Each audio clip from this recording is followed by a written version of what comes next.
All right, here we go. Salute to Knicks Nation on this Tuesday evening. Another edition of Knicks Fan TV's Offseason Central. CP the Fanchise in the building. On today's show, the new coach, the 32nd head coach of the New York Knicks, Mike Brown, was introduced today to New York and to the New York media. And on today's show, we are going to react to some of the key sound bites from the Mike Brown press conference. So hit the like button, hit the share button, subscribe to the channel, and let me know what you thought about today's press conference with Mike Brown. So to our sponsor of today, CarGurus.com. Go to CarGurus.com today to make your next deal your best deal. And shout out to all of our Fanchise channel members. Salute to the replay gang. And also remember that these shows are available in audio podcast format. So if you don't catch it live, you can always catch us on all major podcast platforms. Okay?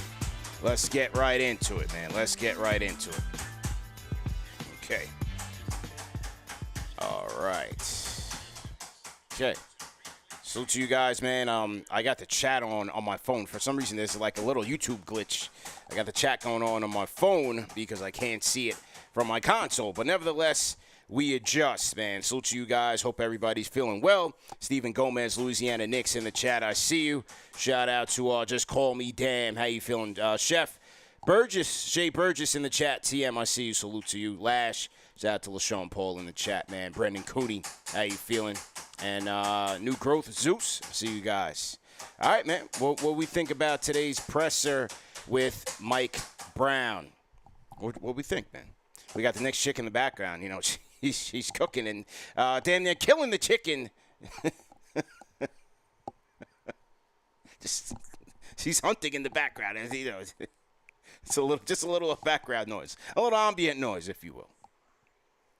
So, JD says, "Where's the trophy?" No, I didn't bring the trophy with me on the road. But yeah, you know, Brandon said somebody in the background getting it in. Yeah, well, you know, dinner's gonna be good tonight, in case you guys were wondering. But anyway, yeah, man, you know, there's a lot of chatter about this Knicks Twitter day. We're already in Tuesday. Sunday, Monday, 3 days since Knicks Fan TV hoisted the inaugural trophy. And there's a lot of trash talk. There's a lot of, you know, guys are in the gym right now getting ready for next year. I mean, boy, oh boy, that is the pressure of Knicks Fan TV. You got, you know, skirmishes going on, inter-squads, beefs. We might have some defections going on. See, guys are calling me up like, yo, you know, do you have space on your roster? Let me know. Can I join the wait list? So it's that type of situation. That's the pressure that Knicks Fan TV put on these guys in hoisting the inaugural trophy. We were a well-coached team. There's video still going out there. The execution, man. Al's video just came out. Al's highlight reel. We saw some stuff from JD. You saw some stuff from yours truly. We battled out there, man. So, yeah, there's a lot of fallout from the tournament. But we just have to bring it home. What do you want me to do? I'm just a conductor here. I just put the team together according to the rules, and we executed. I just digressed a little bit. But anyway, on the Mike Brown stuff, you know, press conferences are press conferences, especially here in New York. You're going to get prepared responses, more cookie-cutter responses, and also think just in terms of the situation that the Knicks are in right now, it's different. We know the goal. We know what's needed. The squad is 99% finished. So it's not like, you know, a rebuilding team where it's like, okay, what's the philosophy? What do you want to do with the team and stuff like that? We know what's at stake here. We need a chip, period. But anyway, I thought there were a couple of cool sound bites, a couple of interesting takeaways from this one that I'll play and that we will react to as a family here. Okay? All right. So I'm playing the MSG feed. This was the MSG feed. First off, this was Wally Szczerbiak's take on the hiring of Mike Brown. Remember, Wally Szczerbiak played for under Mike Brown when he was in Cleveland. So this was Wally's take on the addition of Mike Brown. Here's Wally. That's the big thing that I remember. We were the best defensive team, defensive field goal percentage back in 08, 09. Just very clear with his rotations, just very concise and delivers his message very well. That's his backbone, defense. That's what he's known for. I think as he's moved on, coached under Steve Kerr, he really expanded his offensive playbook, learned a lot about the offensive end of the floor. We're also a great offensive team, so he has no weaknesses. All right, let us now listen in. All right, Wally with the extra hype. He said he has no weaknesses. I thought that was funny. But, one of the things he said is his attention to detail, a defensive mind.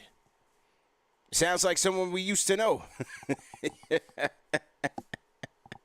But in this regard, Mike Brown did come in with a defensive reputation. And it seems like working under Pop with the Spurs, working under Steve Kerr with the Warriors, and then bringing that experience to the Sacramento Kings, he became known as more of an offensive-focused coach. The Sacramento Kings with the #1 offense in the NBA when Mike Brown won the Coach of the Year award just a few years ago.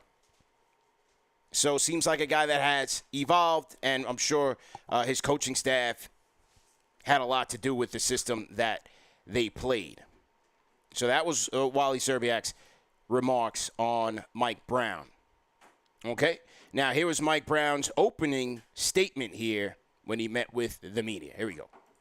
To Mike Brown, new head coach of the Knicks. Thank you, everybody, for coming. First of all, I'd like to start by thanking Mr. Dolan, Leon Rose, for this incredible opportunity. I'd also like to acknowledge my fiancée, Ro, for her continued support and for being here. I look forward to working with Leon, forming a great partnership with our shared common goal of winning a championship. I'm honored and excited to be the new head coach of the New York Knicks. We talk about a historic franchise, Madison Square Garden. It's iconic. Our fans, they're the most knowledgeable and passionate, probably in all of sports. There's a lot of work to be done. We have an outstanding roster. What they did in the playoffs shows their potential. I've had great conversations with all of our players, and I'm looking forward to growing positive, strong relationships with all of them over time. Our goal, starting with Mr. Dolan, to Leon, to the players, all the way down to the fans, is to build a sustainable winning culture that produces championships. That's why I'm here. I'm fortunate to know what it takes to create that success. A lot of hard work, a high level of commitment, and a focus on today. Now, a lot of you guys are gonna say, this sounds cliche, and it is, but we can't skip any steps. It's about one day, one practice, one shoot around at a time. The soul of our identity when it comes to culture is going to be based on a trust that's centered around sacrifice, a connectivity, a competitive spirit, and an overall belief in the process and each other. I'm looking forward to getting to know you all. But there's a lot of work to do, and I'm ready to get started. And now we're going to open up to All right, so that was his opening remarks. People said he got Obama cadence. I thought it was good. It was measured. He took his time. He wasn't humming and hawing. I thought it was good. I thought he set the tone very well. But as he said, the cliche stuff. Tibbs said the same thing. We don't want to skip steps. We want to build trust, come together, things of that nature. But for me, Flash Flood says, please watch the video in 2x speed. Yeah, we might have to speed this up a little. But anyway, for me, I thought one of the common tones in this thing was he kept mentioning, I want to work with Leon. I want to collaborate. I want to partner with Leon. Remember, that was one of the things that I was talking about in terms of the Knicks' search for their head coach. They wanted somebody who was willing to work with the front office, be more malleable. Doesn't mean that they want to run the show, but they want someone who's going to be open to suggestions, open to opinions, taking the advice of other coaches, advice from the medical staff, and making decisions as a unit. There was some butting of heads there with Tibbs when he was here in that regard. So it seems that Leon made that a point of emphasis in their discussions, probably Dolan as well, and Mike Brown it's reflected in Mike Brown's opening segment here and many times in this press conference. Okay, we'll keep it going. This one was Mike Brown on the style of play. Good question. I believe I don't know who asked this question. Let me see. This was Brown on style of play. Here we go. the questions. Coach, just your style of play that we want to play, and just what's it like having Jalen Brunson kind of running your team? The first thing is, everybody knows I like to play fast. And like I said, we have an outstanding roster. I'm excited about that. And to have a guy like Jalen out there gives you the versatility to play all different types of ways, which is what it's going to take throughout the course of a ball game. All right. Hey, music to my ears, man. You guys have been hearing me say this a lot over the course of last season. I'd like to see the Knicks play faster as well. They were 26th in pace this year. I feel like with the personnel that the Knicks have, there's a lot of guys who can benefit from playing with more pace. How many times did we talk about the ball just sticking a little bit too much in Cap's hands, especially in the playoffs where you're going up against more grittier defenses. They're wearing you down.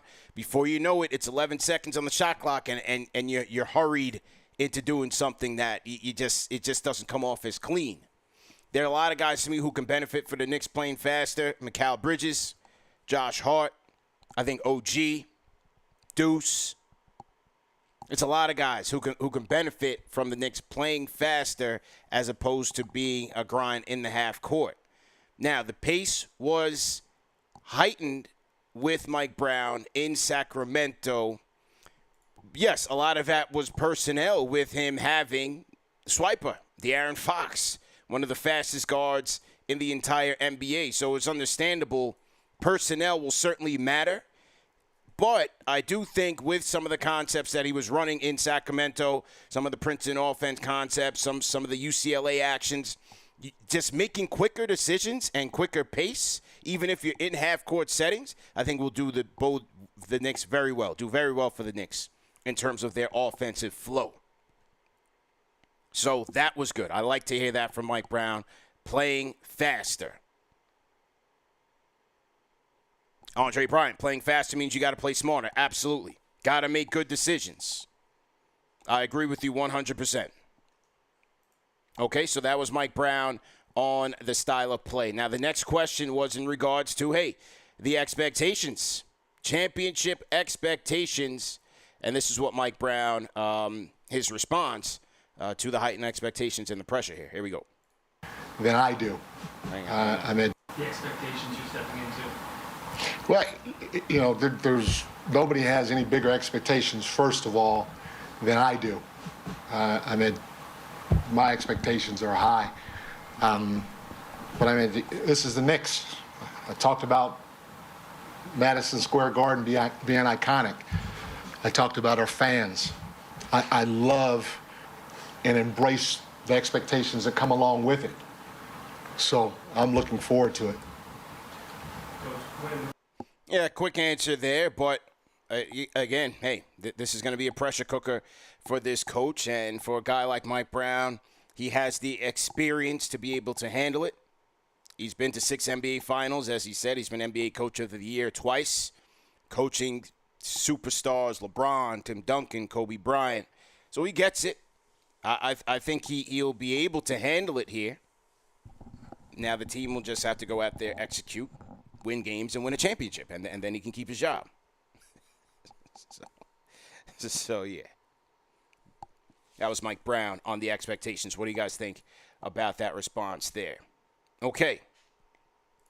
This was a good question, and it was about his vision in terms of, based on his experience, what is his vision in terms of good basketball? What does good basketball mean to him? Here we go. Basketball, how do you define that? What is your vision of good basketball? That was Steph. This is Steph Bondy from the New York Post. Particularly with the pieces you have on both sides of the floor. Well, it's a twofold question. What I've experienced, and I said it in my opening statement, I've been to 6 finals with 3 different teams, and the commonality that they all had is they all sacrifice for one another. They're all connected. The connectivity, it's at the highest, and it starts with ownership on down. They all have a competitive spirit, and there's a high level of belief, not just in the process, but each other.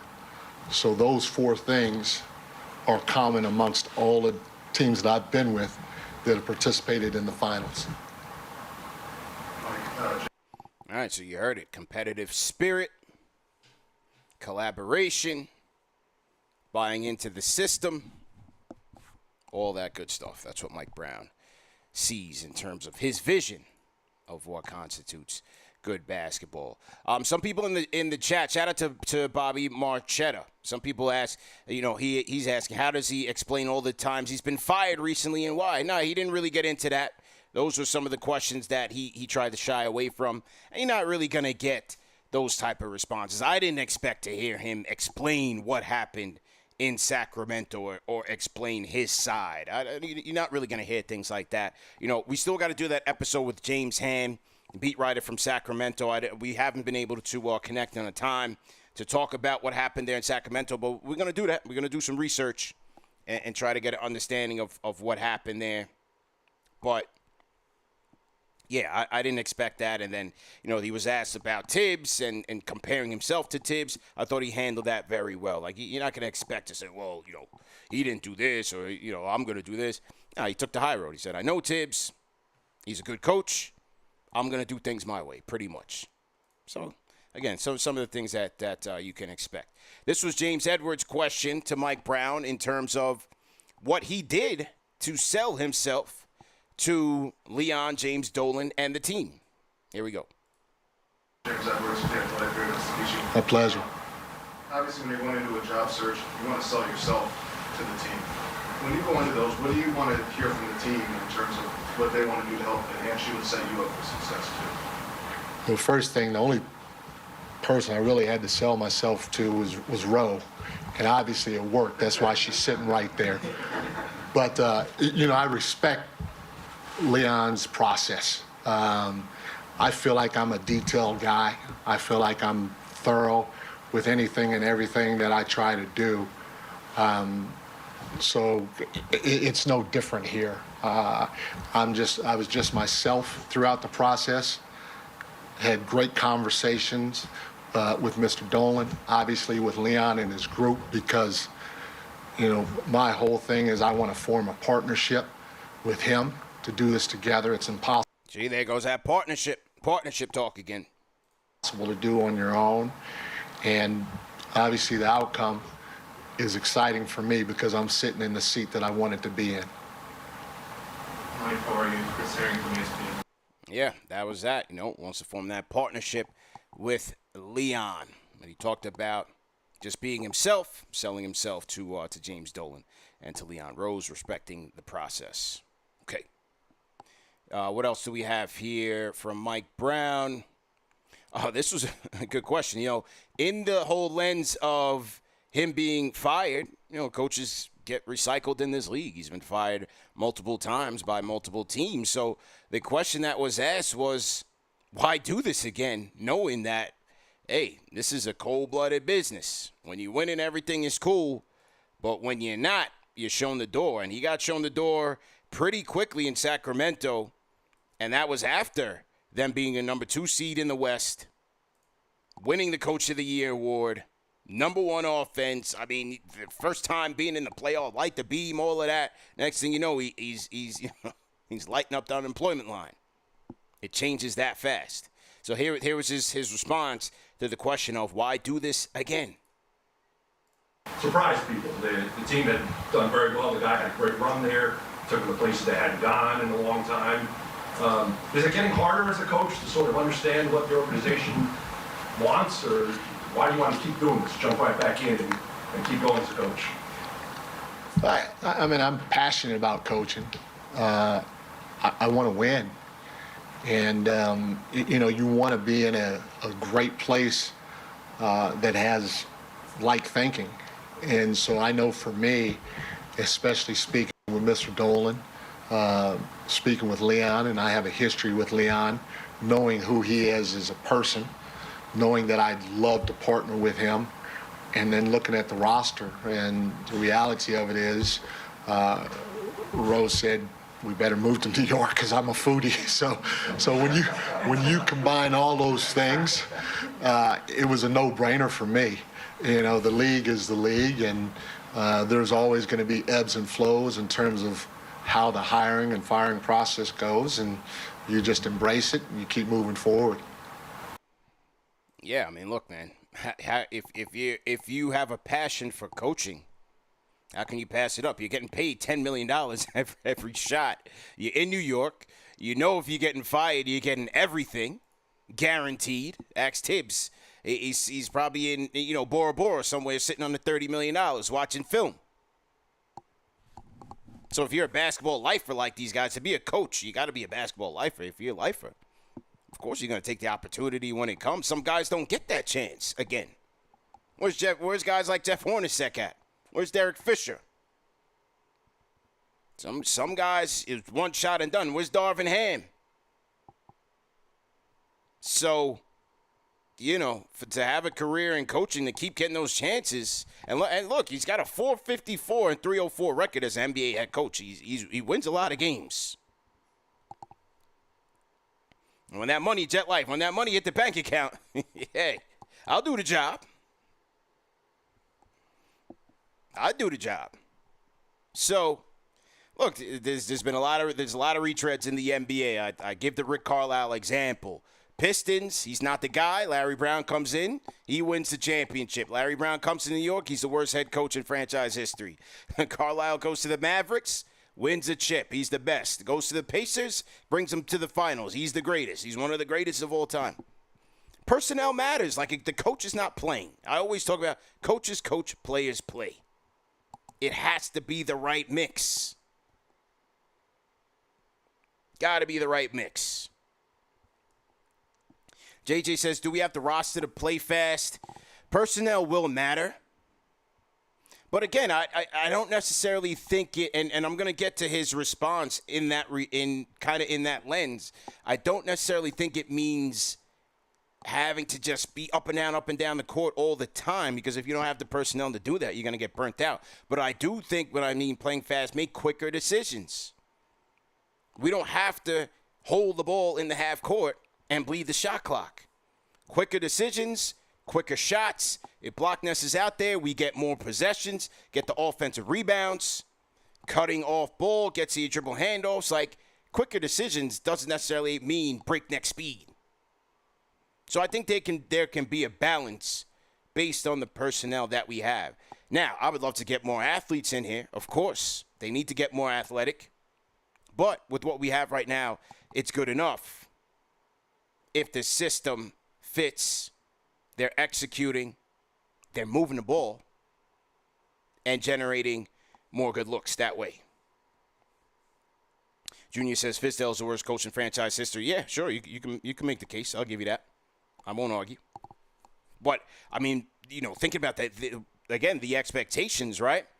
Who could argue when Dolan hired Larry Brown to come here with all the dysfunction that we had, right? I'd love to look up, YouTube. I don't know if YouTube was even around back then like that, but I would love to go back in history and read the opinions in the papers or the sports talk radio when Larry Brown. I don't remember from what back in my day. I don't remember it being viewed as a negative light. It was like, oh, he's a championship coach. He's going to have the Knicks playing defense. It was anything but that. So that's why a lot of times when people ask me, like, what do you think about this? I'm like, man, I'll let you know in April. Real talk.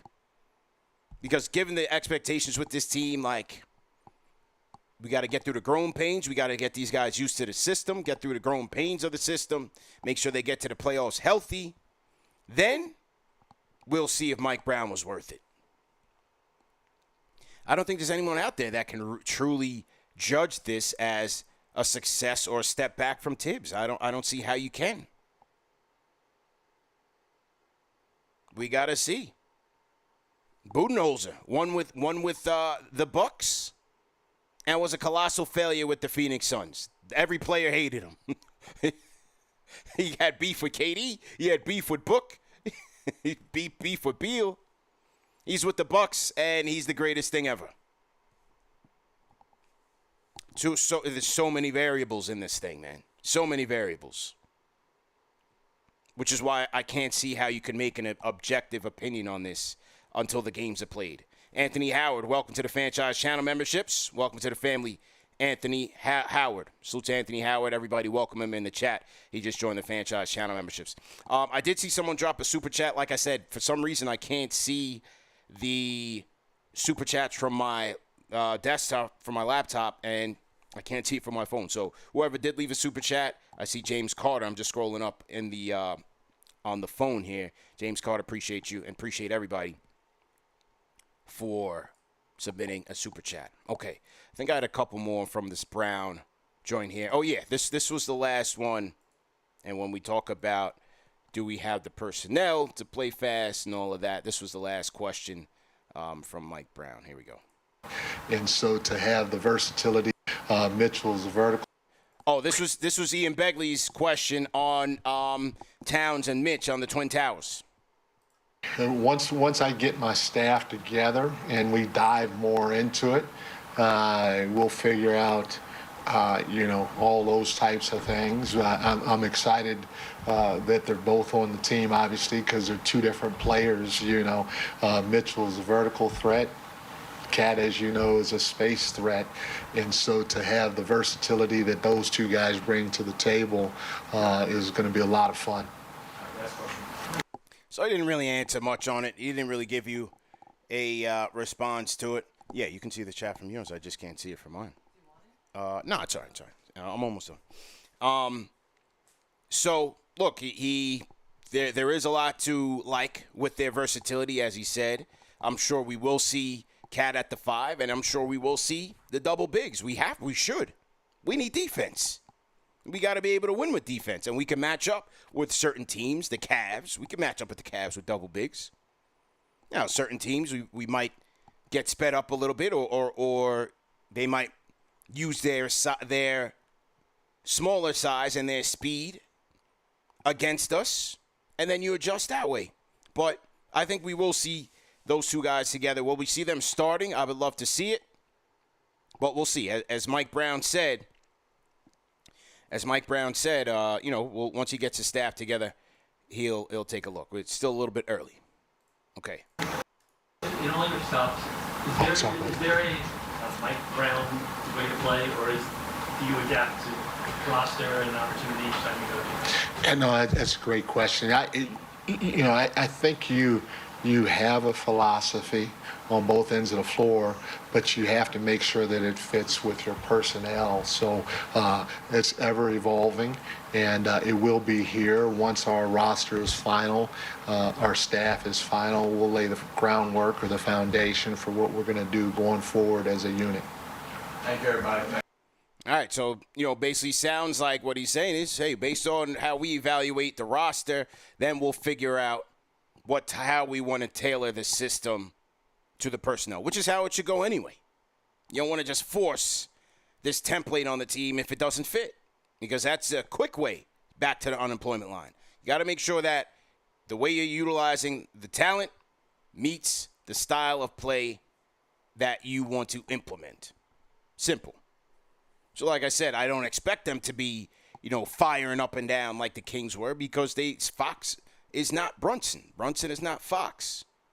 But there's certainly concepts. It doesn't, the Princeton concepts and the UCLA concepts, some of what he ran with the Kings, it's not specific to a fast style.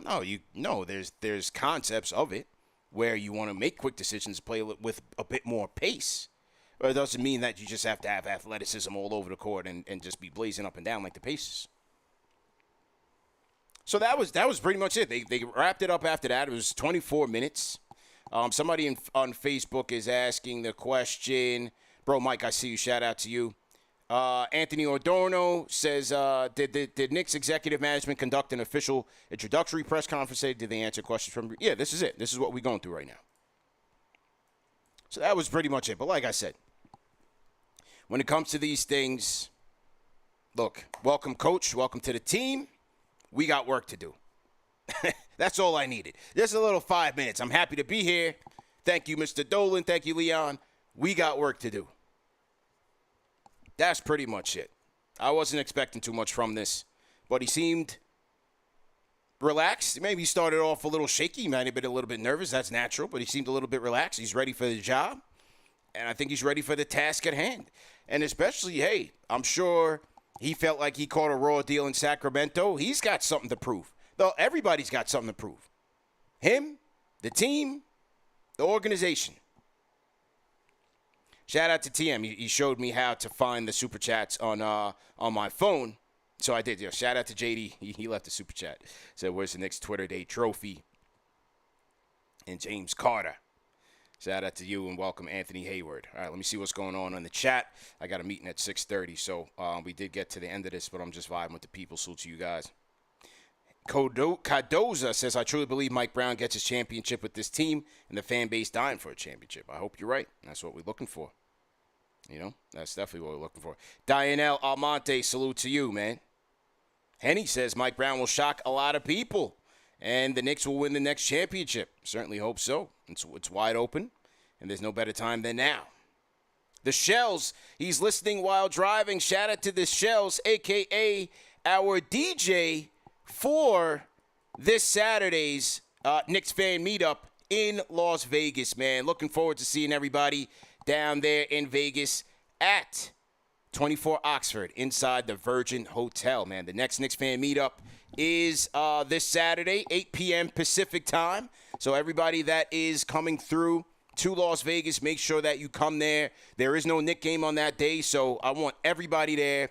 We got a big list of people coming out. We got people from all over the Left Coast Knicks. This is going to be a collaborative event hosted by yours truly, Knicks Fan TV, Knicks Film School, and our guys over at the Left Coast Knicks crew. So we got people coming from L.A., we got people coming from Vegas, from Washington State.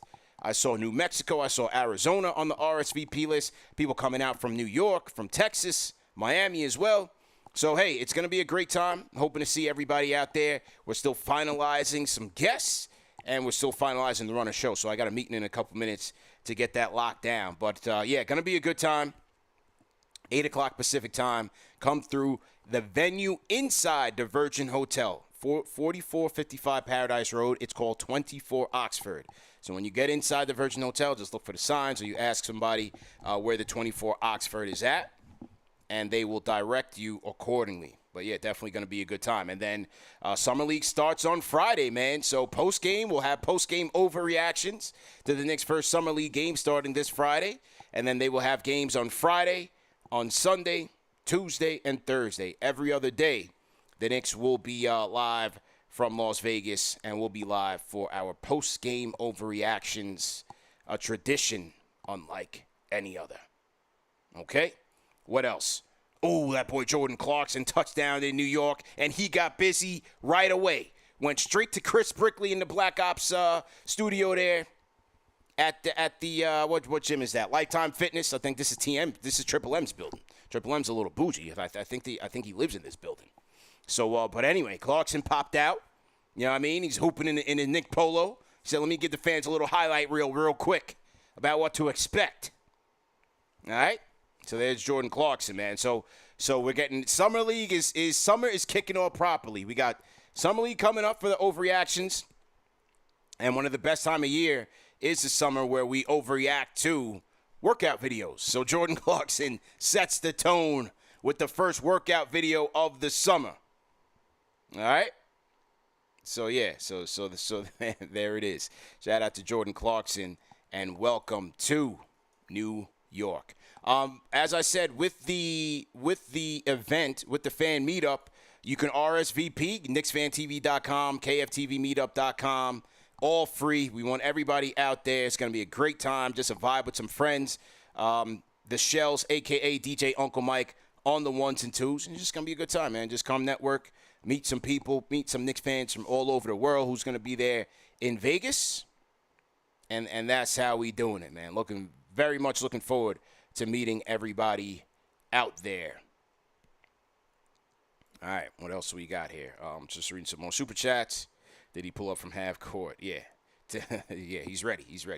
Shout out to Jordan Clarkson. So we'll see when he gets introduced to the Knicks, to the media, and he'll be rocking 00. Frat Guy 1906, good to see Clarkson already in the gym. Yeah, he's ready. He's ready to ball out. So I'm sure we'll see the first Black Ops scrimmage. Brunson will be there. Clarkson, probably Deuce. It's going to be very interesting.